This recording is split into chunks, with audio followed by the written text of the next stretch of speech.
결혼 생활을 30년 정도 됐어요. 이제 조금 있으면 30년이 되는데 30년이 되는데도 와이프를 잘 모르겠어요. 정말 어떤 때는 깜짝깜짝 놀래요. 너무 안 맞는구나, 이 남자와 여자가. 제가 사실 이 제목을요 와이프에게 물어봤어요. 전 너무 신중하게 정말 마음에 드는 제목으로 이거 어떠냐 그랬더니 있는 모습 그대로 증인되게 하소서 이렇게 제목을 잡으려고 그런다 그랬더니 있는 모습을 빼래요. 있는 모습 그대로가 안 좋대요. 그래서 그냥 증인되게 하소서라든지 뭐 이렇게 하래요. 사실 여기 포인트는 있는 모습 그대로인데 뒤에 것만 나. 그러니까 와이프가 이제 불편한 거예요. 이런 게 있는 모습 그대로 한다는 게. 그러니까 무슨 말인지는 좀 알겠더라고요.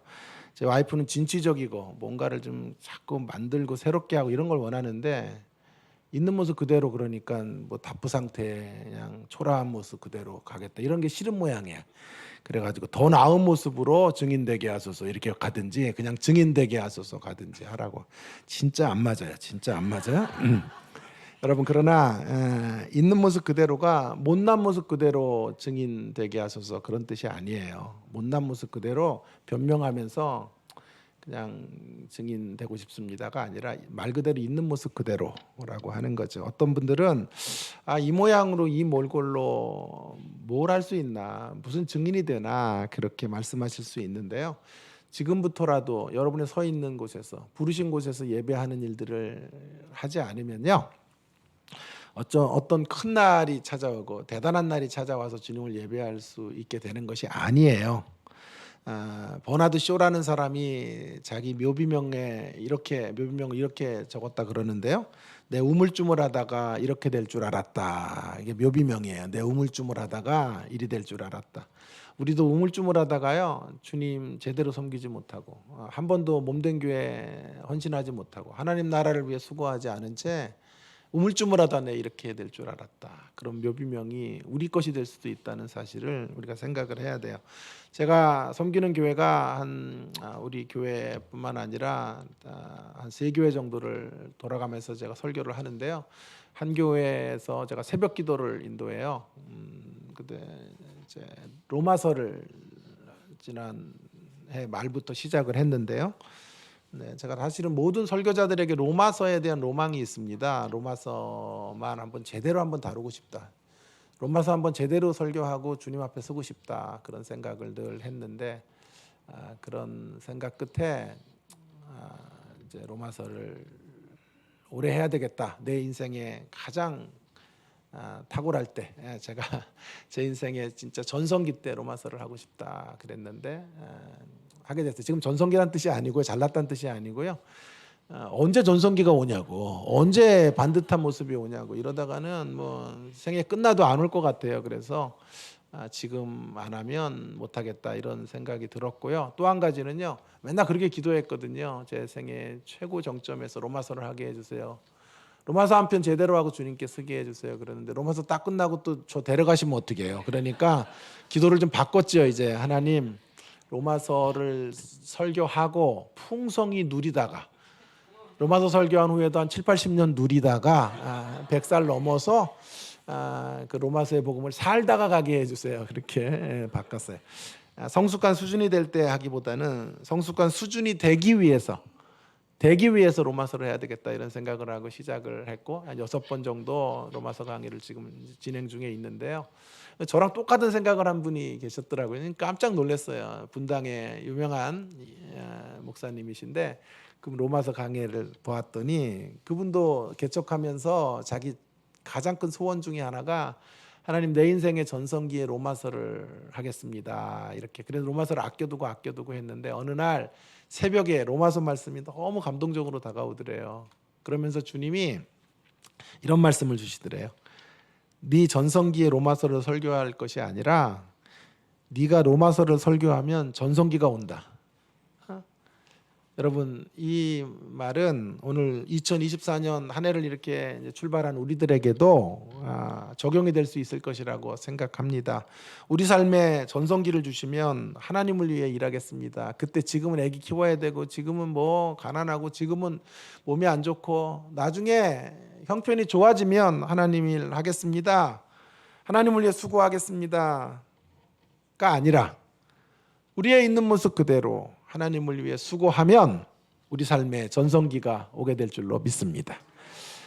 여러분, 오늘 우리가 읽은 이 본문 말씀, 수가성 여인 이야기죠. 너무 유명한 말씀이지 않습니까? 저는 이 말씀을 생각하면 늘 복음성가가 떠올라요. 우물가의 여인처럼이라는 복음성가, 여러분 많이 소시적에 불러보셨죠? 우물가의 여인처럼 난 구했네, 헛되고 헛된 것들을. 그때 주님 하신 말씀, 내 세매와 생수를 마셔라. 오 주님 채우소서. 나의 잔을 높이 듭니다. 한울 양식 내게 채워주소서. 넘치도록 채워주소서.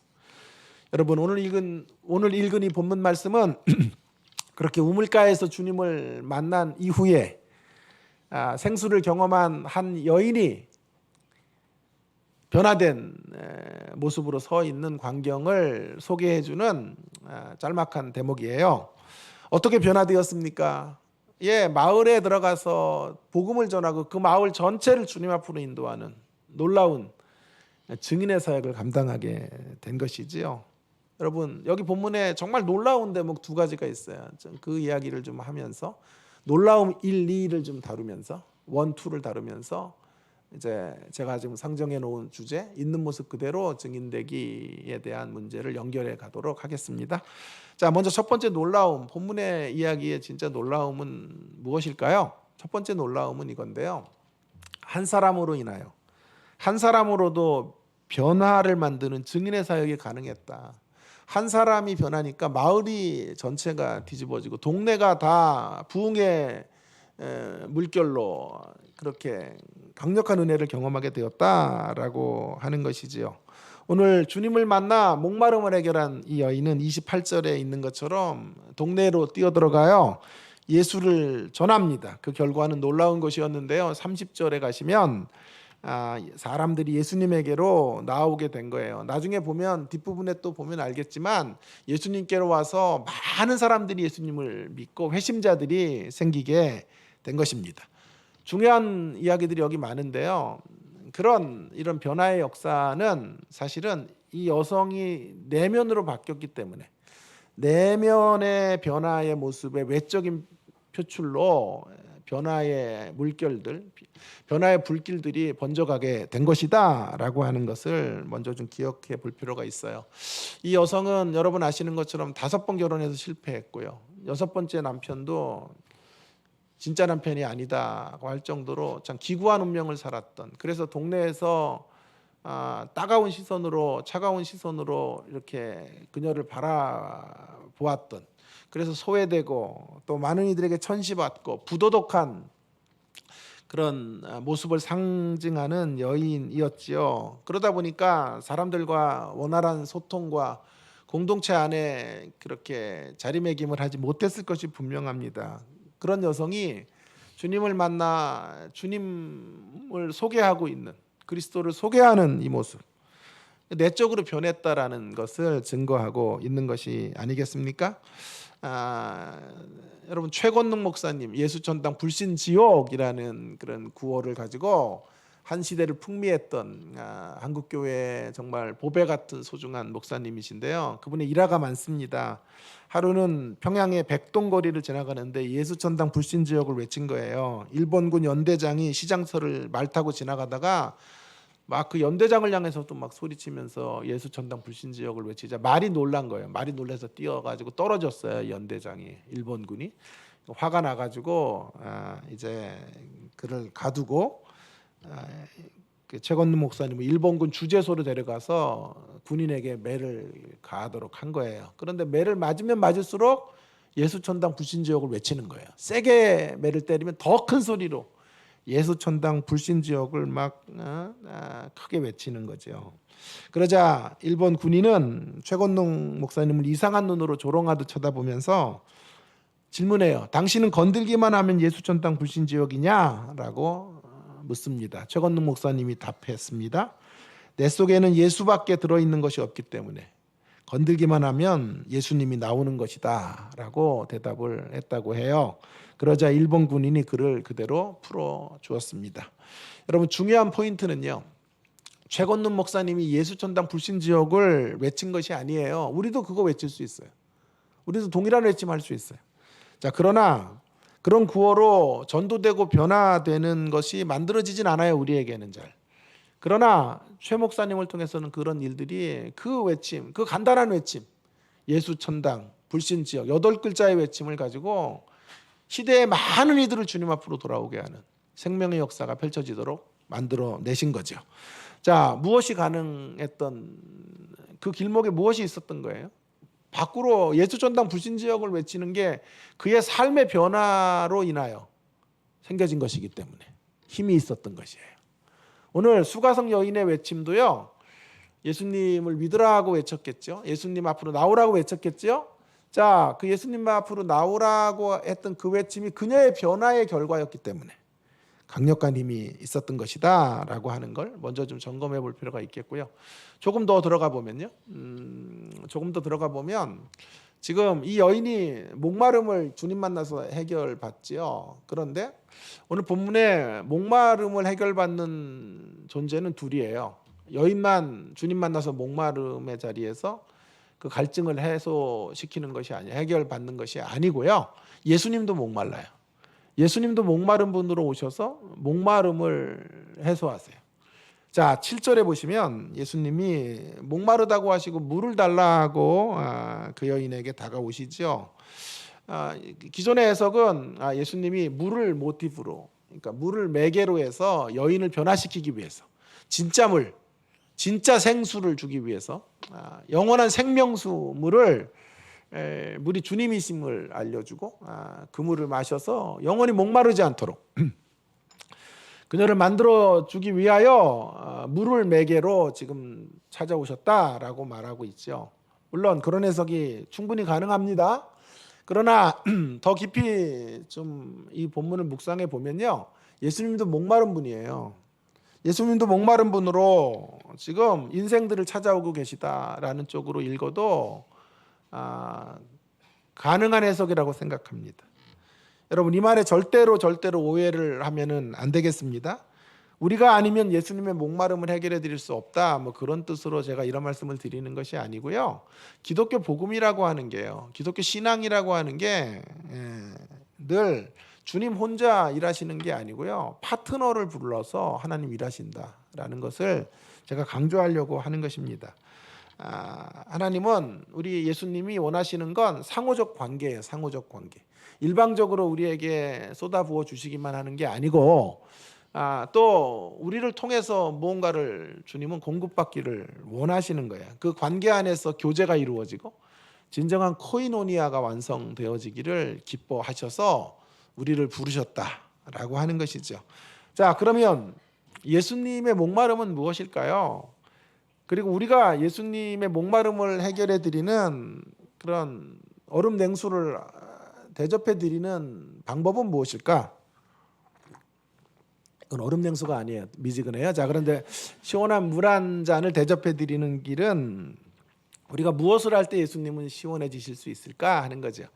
자, 우리의 선행과 행실과 이쁜 짓들을 하면, 또 봉사 열심히 하고 충성하고 또 가난한 자들 돕고 하면 예수님의 목마름이 시원케 될까요? 예, 물론 그런 것들이 귀한 것입니다. 그러나 이보다 더 중요한 한 가지가 있어요. 그것이 뭐냐면, 예수님을 시원케 해드리는 길 한 가지는 무엇입니까? 그것은 예수님이 공급해 주시는 물을 날마다 받아 마시는 거예요. 예수님을 생수로 경험하는 거예요. 예수님의 한울 양식들로 인하여 배불러지는 것, 그걸 바라보시는 예수님은, 그걸 바라보시면서 우리 자녀들이, 그의 자녀들이 주님 때문에 목마름이었고 주님으로 인하여 배부르고 주님으로 인하여 만족할 때 주님의 갈증도 해결되어지는 거예요. 여러분, 오늘 수가성 여인이 주님을 만나서 그 목마름의 갈증을 해결하고, 그리고 기특하게 동네에 들어가서 자기가 만난 예수님을 전하는 것, 그 모습을 바라보시는 것만으로도 예수님은 그분의 목마름이 전부 이제 해결되는 그런 경험들을 하시게 되었을 것이라고 생각해요. 제가 지금 무슨 전도를 하자, 동네로 들어가서, 마을로 들어가서 가가호호 방문해서 무슨 그런 축구 전도를 하고 뭐 길거리 전도를 하자라는 말씀을 드리는 게 아니에요. 제가 지금 강조하려는 것은 무엇이냐 하면 그녀와 우리들의 변화의 지점이 변화가 있어야 증인이 될 수 있고요. 또 그런 우리의 몸짓을 바라보시면서 주님은 기뻐하신단 말이에요. 주님의 갈증이 해결된다 이 말이에요. 여러분, 부모된 우리들이 자녀들에 대한 목마름이 있습니다. 여러분들 여러분의 자녀를 바라보면서 갈증이 있으시죠? 갈증이 없다면 그건 부모의 역할을 잘 안 하고 있는 거죠. 그 갈증은 어떤 갈증이에요? 자녀를 향한 갈증, 육신적으로 잘 되는 갈증. 우리 자녀들이 정말 성공하기 원하는 갈증. 세상 사람들 그 정도 갈증 가지고 자녀들을 키우지만 우리는 그거보다 더 영적인 갈증까지 있지요. 육신적으로 잘 돼서 대박 나고 부모님들 차 사주고 집 사주고 여러분의 통장에 다달이 수백만 원씩 계좌이체하는 그런 갈증, 잘 키워서 좀 덕 좀 보자, 그런 갈증 정도가 아닐 거예요. 우린 신앙인이기 때문에 그건 이상의 갈증을 갖고 있는 거죠. 세상적으로 부유하게 되면 뭐하나 주님 안 믿으면 안 되니 우리 자녀들이 주님 안에서 의미 있게 피어나고 만족하며 살고 참 유능한 하나님 나라의 인재로 하나님을 기쁘시게 사람을 유익되게 하는 존재들로 서기를 우리는 갈망하지 않습니까? 참 갈망하지요. 여러분, 오늘 본문의 초점은 이 여인이 수가성에 들어가서 사람들을 전도해서 전도자가 됐다는 초점이 있는 게 아니라 그것이 그녀의 변화의 결과였다라고 하는 것과 그걸 바라보시는 주님의 갈증이 해결되고 있다는 사실. 그녀를 바라보면서 갈증이 있어. 근데 그 갈증을 시원케 해드리고 있는 모습이라고 하는 것이죠. 사랑하는 여러분, 우리 주님이 원하는 것, 뭐 대단한 화려한 사역이 아닌지도 몰라요. 우리 모두 복음 전도자가 되는 것이 아닙니다. 주님을 만나, 주님 원하시는 건 이거예요. 우리에게 원하시는 것 딱 한 가지인 것 같아요. 가장 간절히 원하시는 것 한 가지. 우리가 주님을 만나 주님 때문에 주님의 생수를 공급받고 주님으로 인하여 하늘 양식을 먹고 날마다 만족하며 이 땅을 살아가는 사람 되기를 원하세요. 그것만 하면 주님께 뭐 헌금 갖다 안 드려도요, 무슨 뭐 어떤 엄청난 봉사 같은 거 안 해도 우리가 주님으로 인하여 기뻐하고 주님으로 인하여 행복하게 사는 모습만 바라보면 주님은 기뻐하세요. 주님의 갈증이 시원해졌다라고 말씀해 주실 거예요. 이분이 우리 하나님이세요. 우리가 복음 전도자가, 전문적인 복음 전도자가 아니어도요 괜찮아요. 그러나 복음이 되면 돼요. 우리 존재 자체가 복음이야. 우리 존재 자체가 기쁨이에요.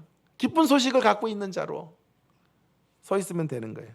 복음 전도자로 복음을 전하는 사람이 되어야 하지만, 그러나 그보다 우선시돼야 될 건 복음이 되어 복음 전도자로 서는 것이 중요해요.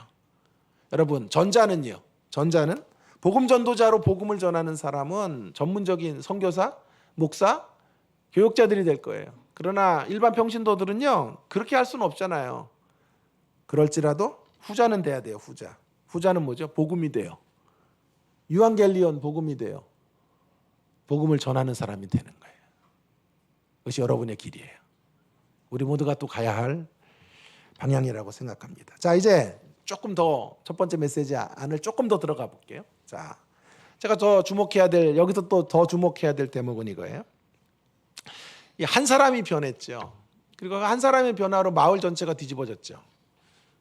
묻고 싶어요. 한 사람의 변화와 주변 사람들의 변화의 상관성에 대한 문제를 좀 진솔하게, 여러분 우리 가슴을 탁 열고 한번 얘기해 보십시다. 그냥 제가 좀 식상한 게 뭐냐면, 교회에서 좀 실망스러운 게 뭐냐면 진솔하게 대화를 안 해요. 그러니까 설교도요 좀 진실돼야 되는데 대충 이런 본문들을 보면요 이렇게 설교하죠. 한 사람이 바뀌어서 마을이 변했습니다. 우리 한 사람 바뀌면 됩니다. 그건 아주 진솔한 대화가 아니에요. 의문이 생겨요. 여기 본문은 한 사람이 변해서 마을이 뒤집어졌는데 실제 우리의 삶에서 한 사람의 변화가 가족을 다 변화시키나요? 언제나 그런가요? 한 사람의 변화로 직장이 다 뒤집어 엎어졌어요? 한 사람의 변화로 교회 공동체가 그 한 사람으로 완전히 새로워지나요? 될 때도 있고 안 될 때도 있죠. 그래서 제가 묻고 싶은 거예요. 절대적 일반화가 가능하냐? 긍정적 차원의 한 사람의 변화면 사람이 바뀐다라는 절대적 차원의 일반화가 가능할까요? 정직하게 말씀드릴게요. 그렇지 않아요. 언제나 그렇진 않아요. 자, 그 대표적인 예를 들어볼까요? 사무엘이에요. 사무엘은 성자죠. 사무엘의 등장과 함께 사사시대가 물러가요. 그리고 왕국시대가 열려요. 사무엘이 없었다면 이스라엘의 역사는 암흑 그 자체였을 거예요. 근데 사무엘의 등장과 함께 새 시대가 도래하게 된 거예요. 어마어마한 사람이죠. 한 5손가락 안에 주는 걸출한 영웅, 신앙 영웅이 사무엘이라고 저는 생각해요. 그런데요, 그 사무엘을 통해 시대가 변하고 사람들이 회심하고 회개하고 놀라운 역사들이 이루어졌어요. 그런데 정작 그의 자녀들은 어떻게 됐을까요? 사무엘상 8장 3절에 보시면 그의 아들들이 아버지의 행위를 따르지 아니하고 이익을 따라 뇌물을 받고 판결을 굽게 하니라. 성경의 난해 구절 중에 한 구절인데요. 저는 벌써 수년째 이 본문 갖고 씨름하고 있어요. 이 본문이 풀리면 그때 제가 설교 한번 할게요. 근데 몇 년째 못 풀겠어요. 너무 어려워요. 어떻게 이렇게 성자 사무엘 밑에 자녀들은 이렇게 불량배들이 만들어질 수 있을까? 아니, 사무엘을 통해 시대는 바뀌었는데 왜 가족의 자녀들은 이렇게 나쁜 녀석들이 되었을까? 어렵지 않아요, 여러분? 어떻게 이럴 수 있을까요? 자, 지금까지 제가 고민한 정도에서만 답을 좀 내리고 다음에 더 깊은 답들은 제가 더 고민하고 묵상해서 함께 여러분들과 나누어 보면 좋겠어요. 자, 제가 지금까지 내린 답은 이거예요. 한 시대를 바꾸는 것보다 우리 밖에 있는 사람들을 바꾸는 것보다 어려운 게 일상을 바꾸기가 어렵고 우리의 내부에 있는 사람들, 내면의 세계와 내부에 있는 사람들을 바꾸기가 더 어렵다는 것을 말하는 것이 아닐까요? 그가 다른 사람들을 만나 변화시키는 거, 그게 위선이 아니에요. 그 일이 이루어지는데 실제로 그 일보다 더 어려운 게 뭐냐 하면요, 와이프를 바꾸고 자녀를 바꾸는 게 더 어려운 거예요. 저 같으면요, 제가 여러분들에게 은혜 끼치는 거는, 죄송해요, 아멘도 한 번도 없었어요 오늘요. 은혜 끼치는 거는 쉬워요. 근데 진짜 어려운 건 제 와이프가 은혜 받기가 어려워. 우리 자녀가, 내 딸이 은혜 받기가 어렵단 말이에요. 이해가 돼요? 저 아프리카에 나가서 복음 전해서 그 원주민들 돌아오게 하는 것보다 어쩌면요, 우리 가정의 일상의 자리에서 만나는 친인척들과 시부모님들에게 인정받는 게 더 어려운 거예요. 그런 얘기가 아닐까요? 한 사람이 바뀌었지만 그 한 사람의 변화로 가족이 다 돌아오는 역사를 이루어지지 않는 거예요. 여러분, 이 사실 앞에서 우리는 너무 죄책감을 갖지 말자라는 것을 먼저 말씀드리고 싶어요. 우리가 더 반듯해져야 되는 건 맞고 우리가 더 하나님 앞에 성장해 가야 되는 건 맞지만 언제나 우리 한 사람의 변화가 가족의 모든 사람들을 다 책임질 수 있는 것은 언제나는 아니다라는 걸 제가 아주 진실되게 정직하게 여러분들과 함께 좀 말해보고 싶어요. 자, 그렇다면 또 이렇게 가는 사람들이 있어요. 그렇다면 한 사람으로 안 되나요? 한 사람의 변화로 안 될 수도 있고 될 수도 있다라는 걸 제가 상정했더니 또 부정적인 또 일반화로 가는 사람들이 있어요. 아유, 내 한 사람 바뀐다고 어떻게 바뀌어? 지들이 잘해야지 내가 잘한다고 되나? 부모가 바뀐다고 아들 녀석이 잘해야지 바뀌는 거지. 그 마음은 패역해가지고 늘 죄를 향해 달려가는데 나 하나 바뀌었다고 그게 무슨 의미가 있어? 이런 생각을 하는 것은 또 정반대의 부정적 일반화인 거예요. 한 사람의 변화로 주변 사람을 바꿀 수 없다라고 하는 일반화를 향해서 가는 거죠. 이것도 잘못된 선택지인 거예요. 이 두 선택지가 모두 틀렸어요. 이제 제3의 선택지를 향해서 이제 제가 이제 답을 좀 찾아가도록 하겠습니다. 자, 저는요, 제3의 선택지는 이거예요. 적어도 우리가 이런 문제에 있어서 나 한 사람의 변화와 주변의 변화의 상관성의 문제에 있어서 출발점은요, 무력감을 갖지 말자는 거예요. 여러분, 오늘 이런 경우가 되기도 하고 안 되기도 하는 거니까 되는 경우들이 있다는 것에서부터 희망을 우리가 가지고 출발해 가야 돼요. 그래서 무력감은 없어요. 무력감은 갖지 말고 거기 하나 단서를 붙이면 돼요. 하나님이 원하시면 한 사람의 변화를 통해서라도 시대 전체가 돌아오거나 주변 사람들이 회복되는 일들이 이루어질 수 있다. 단서는 뭐죠? 하나님이 원하시면. 그런데 하나님은 많은 경우에 원하실 것 같아요. 좋으신 분이기 때문에. 그죠? 변화를 꿈꾸시는 분이기 때문에.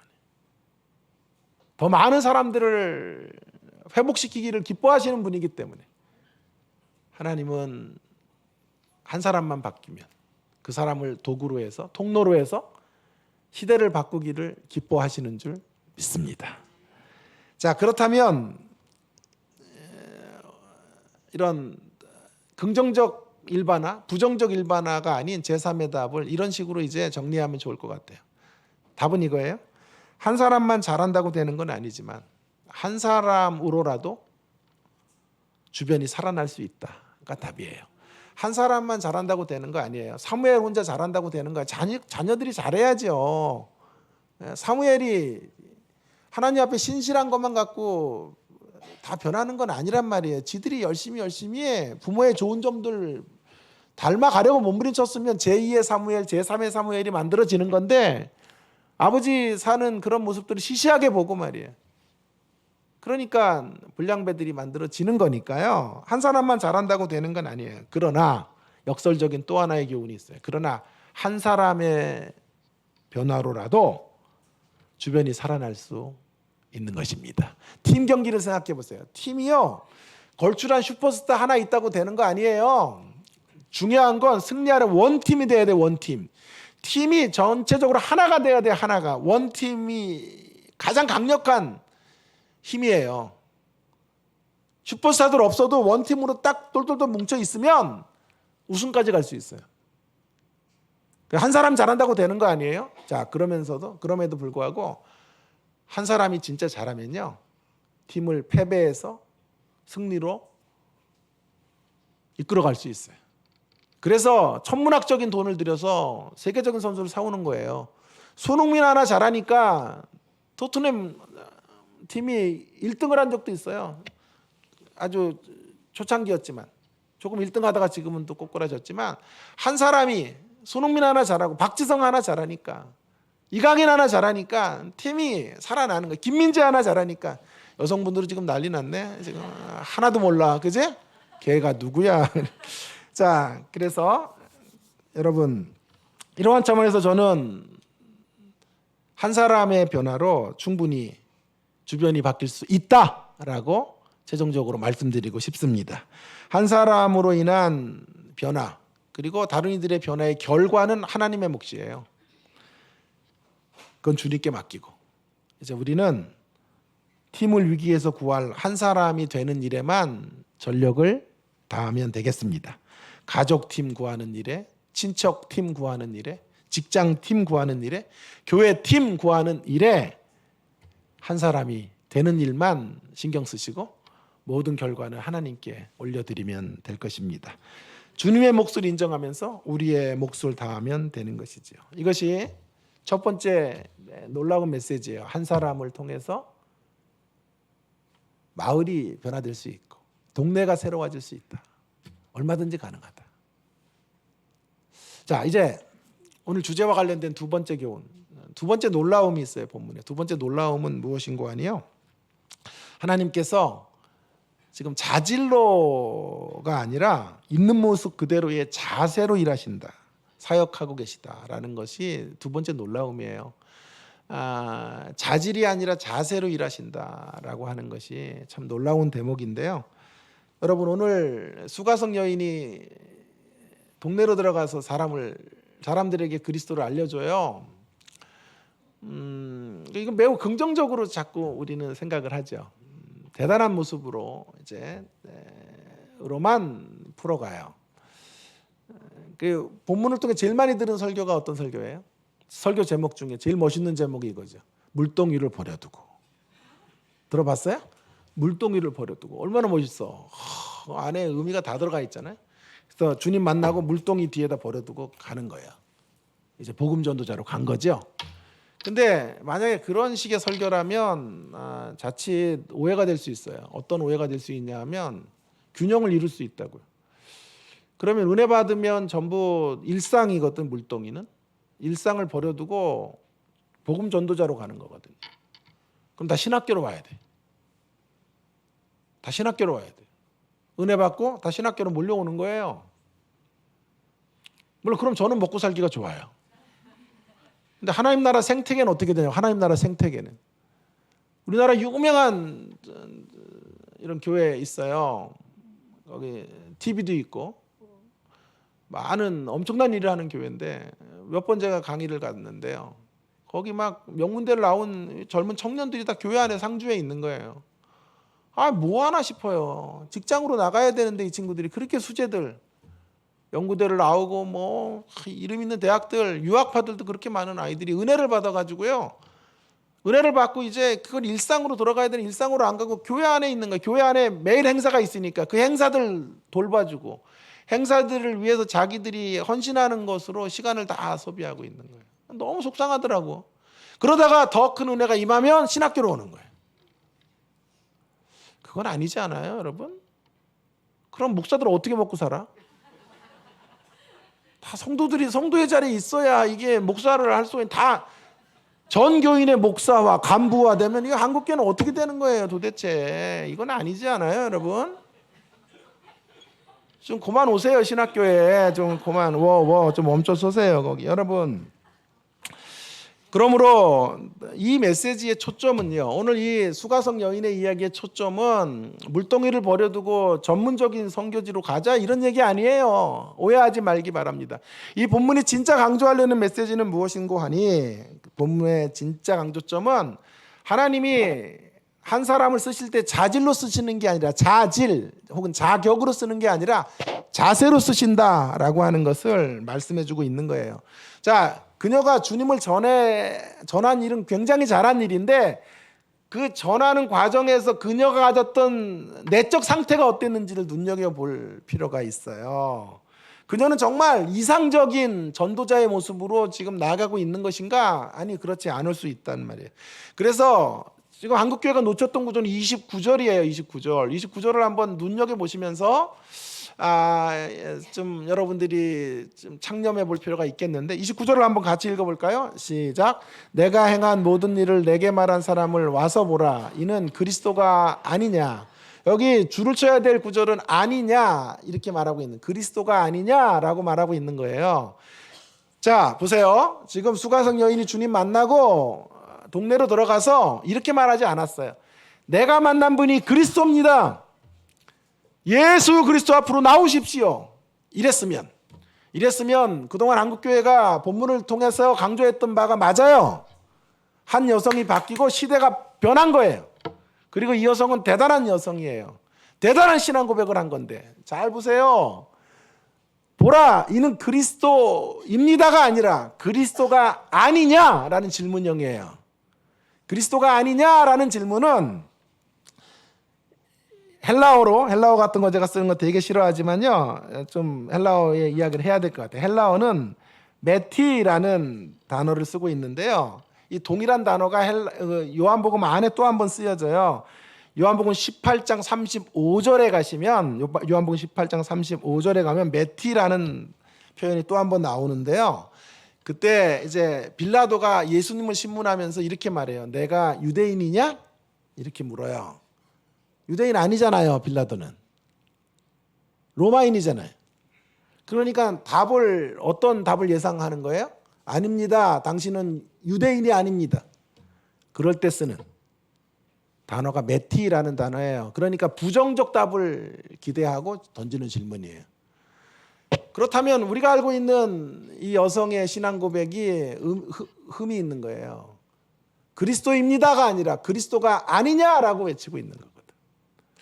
근데 그래도 가서 전해가지고 사람이 바뀌었잖아요. 예, 그래서 전적으로 부정적으로 볼 수는 없지만 그렇다고 해서 매우 미화시키는 모습으로 이 여인이 대단한 전도자였다고 말하는 것도 틀렸어요. 그러면 이 정도가 좋을 것 같아요. 제3의 답은 이게 올바른 것 같아요. 자, 이 정도로 해석하면 어떨까요? 내가 주님 지금 어떤 한 분을 만났는데 이분이 우리가 기다리던 그리스도가 아닐까 싶습니다. 이분이 메시아가 아닐까 싶습니다. 그래서 사람들이 돌아왔단 말이에요. 그 이야기를 듣고 주님 앞으로 나오게 됐다 이 말이에요. 그렇다고 하면 아니 이것이 맞다면 오늘 보면 참 신기하고 놀라운 본문이 아닙니까? 그죠? 너무 놀랍죠? 그 정도의 이야기인데 동네가 다 부흥의 불길로 타오른 거예요. 놀랍지 않아요? 이상하지 않아요? 우리 빗소교회는 참 대단한 교회예요. 내가 이렇게 놀라운 얘기를 해도 나만 놀라와. 너만 놀래라. 난 안 놀랜다. 막 빗소교회로 와서 제일 많이 배우는 것 중에 하나가 어떤 메시지 막 저는 진짜 몇 년 동안 묵상해서 막 이 정도면은 막 반응할 거야 하고 해도요 담담하게 받으세요. 덤덤하게. 저에게 덤덤함을 배우. 아무리 은혜가 돼도 이를 악물고 막 은혜 안 받은 척하고 막 덤덤하게 계시고 말이에요. 아멘 절대 한 번도 아멘 없어 오늘도 아멘 없이 하고 참 감사해요. 참 이게 칭찬인지 질타인지는 들을 게 있는 분만 알 거예요. 아직도 제 설명에 대해서 좀 미온적인 태도를 취하는 분들이 계신 것 같아서 제가 확증을 하기 위해 뒷부분에 가보겠습니다. 39절 42절에 선명하게 제 주장이 옳다는 것을 말해주고 있어요. 자, 39절에서 42절에 보면 이런 말이 있죠. 여자의 말이 내가 행한 모든 것을 그가 내게 말하였다 증언하므로 그 동네 중에 많은 사마리아인이 예수를 믿었죠. 사마리아인들이 예수께 와서 자기들과 함께 유하기를 청하니 거기서 이틀을 유하심에 예수의 말씀으로 말미암아 믿는 자가 더욱 많아졌죠.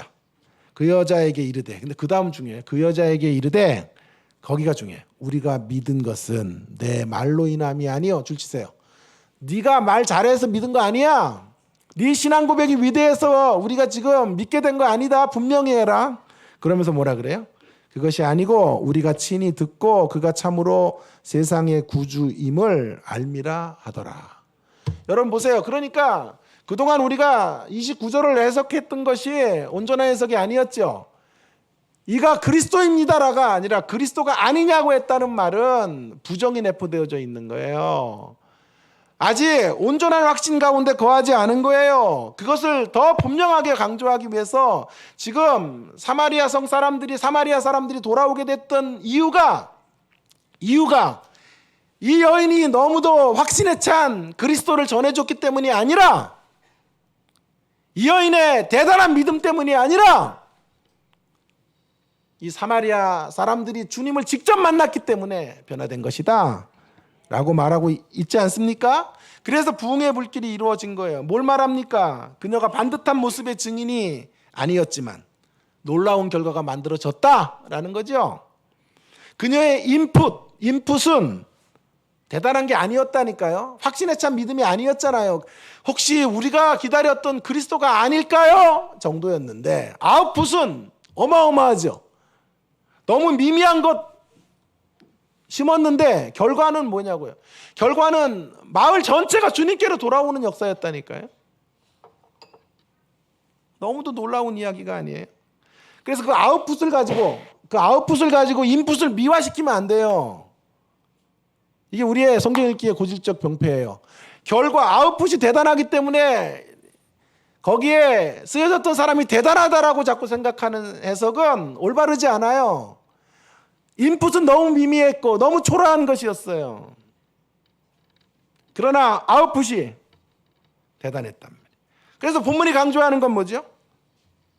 주님이 바라보시는 건, 주님이 한 사람을 쓰실 때 중요하게 여기는 건 자질이 아니에요. 자세예요, 자세.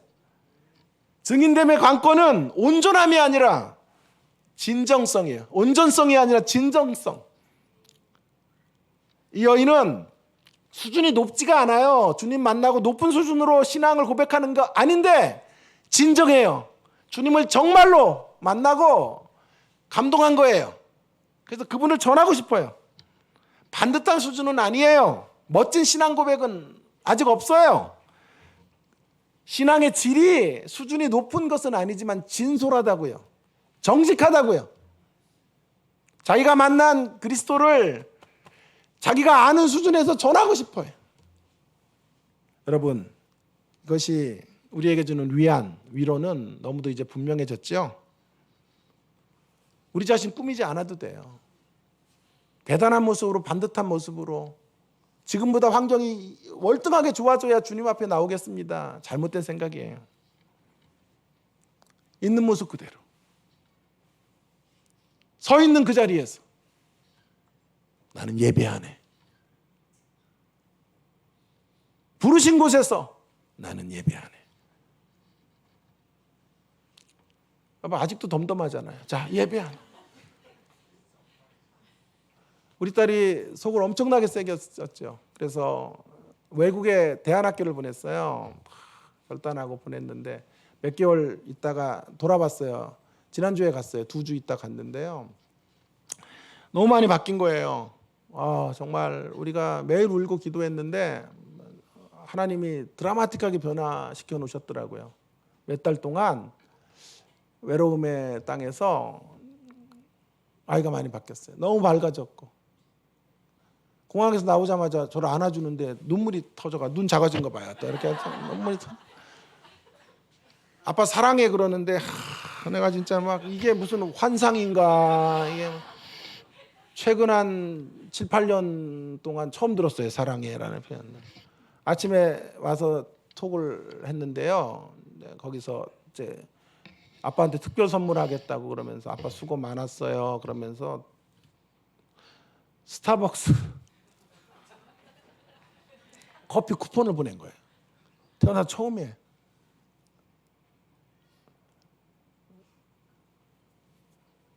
그것도 카페인 없는 그거 뭐라 그래요? 디카페인을 보낸 거예요. 감동했어요 제가. 너무나 많이 바뀌었어요 정말. 아이가 그러다가 진짜 감동한 이야기, 시간이 다 됐네. 자, 진짜 감동한 이야기가 뭐냐 하면요, 오자마자 막 팝송을 막 듣고 싶다고 듣더라고요.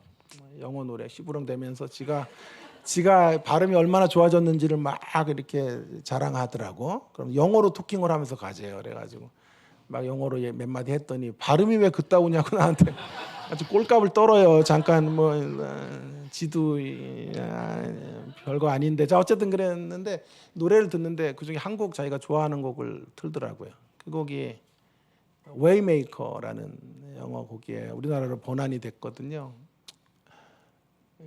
길을 만드시는 분. 그 노래가 좋대요.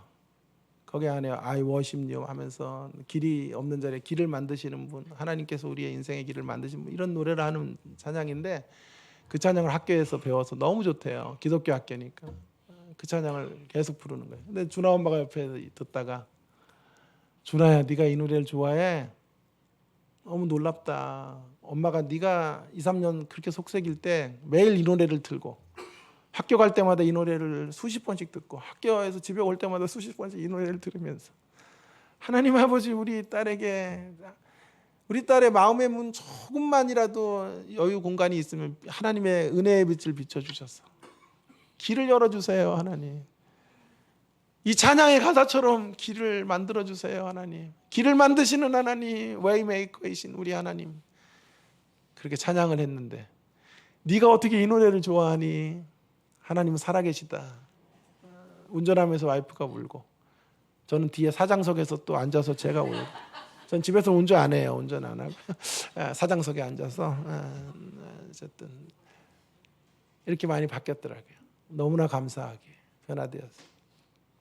더 봐야 되겠죠. 또 간증하고 또 더 봐야 되는데, 근데 한 가지 안 바뀐 게 있더라고요. 딱 한 가지 안 바뀐 게 뭐냐 하면 화장 1시간 이상 하는 건 안 바뀌었더라고요. 그래서 마트 가자, 마트 나가려고 그러는데 못 나가요. 얘는 화장하고 나가야 된대. 어쨌든 문 밖으로 나갈 때는 화장 없이는 못 간대요. 그래서 최소 한 40분 이상이에요. 야, 진짜 너무 힘들어요. 기다리기가 1시간, 2시간씩 해요. 어떤 때는 잠깐 나가는 건데 하루 올리브영 했거든. 하루 1일 1 올리브영. 근데 거기도 그냥 안 가요. 화장을 2시간씩 덕지덕지하고 막 귀걸이 이렇게 차고 이렇게 가는 거야. 그래서 제가 환장하겠더라고요. 여성들에게 좀 부탁드립니다. 화장이 화장하는 사람에게 화장인데요. 그걸 지켜보는 사람에게 환장하는 일이 될 수도 있다. 이거 뭐 아재 개그도 아니고 이게 수준이 떨어져가지고 이제. 여러분, 제가 말하려고 하는 요지는 이거예요. 하나님 앞에서는 화장 없어도 돼요. 꾸미지 않아도 돼요. 멋진 모습으로 서 있지 않아도 되는 것입니다. 있는 모습 그대로. 있는 모습 그대로. 오늘 기대가 명곡이던데 우리 목사님 진짜 명곡 만들었던데 부족한 입술로 하나님을 찬양하면 돼요. 부족하지만 그 부족한 입술로 하나님을 찬양하는 거예요. 있는 모습으로 작은 몸짓 가운데 하나님 앞으로 나아가시면 되는 거예요. 있는 모습 그대로 증인이 되면 되는 거지. 반듯하지 못해도 정직하게 하나님 앞으로 나아가면 되겠습니다. 2024년 한 해 동안 이제 한 해를 출발하는 이런 시즌에 우리 어떻게 살아야 될까요? 있는 모습 그대로 하나님의 증인 되겠습니다. 꾸미지 않아도 정직하고 소탈한 모습으로 내가 있는 그 자리에서 예배하는 우리가 되었으면 좋겠습니다. 어느 날 멋진 신앙인이 되어 증인이 되겠습니다가 아니라 있는 모습 그대로 증인이 되는 것으로 멋지고 수준 있는 신앙인으로 자라가게 되는 것입니다. 있는 모습 그대로라는 말이 다시 말하지만 못난 모습 그대로라는 뜻은 아니에요. 서 있는 곳에서 부르신 곳에서 시작해야 된다라는 거예요. 그때 하나님은 일하실 거예요. 대단한 모습의 수고는 아니지만 우리의 수고가 대단한 건 아니지만 우리를 위해 늘 대단히 일하시는 하나님이 계시기 때문에 초라한 것을 심어도요. 부족한 것을 심어도 부족한 입술로 찬양해도 그 아웃풋은 우리가 상상할 수 없는 위대한 것들이 될 것입니다. 더 반듯해지거든 더 환경 좋아지거든 주님이 일하는 거 아니에요. 지금 여러분의 서 있는 그 자리, 고부간의 갈등이 심한 그 자리, 자녀들이 속썩이는 그 자리에서, 경제적으로 어려운 그 자리에서, 아프고 상한 마음 있는 그 모습 그대로 하나님 앞에 나오셔서 주의 부르심에 응답하시고 주님을 예배하시는 빗속위의 모든 성도님들 되기를 주의 이름으로 축원합니다.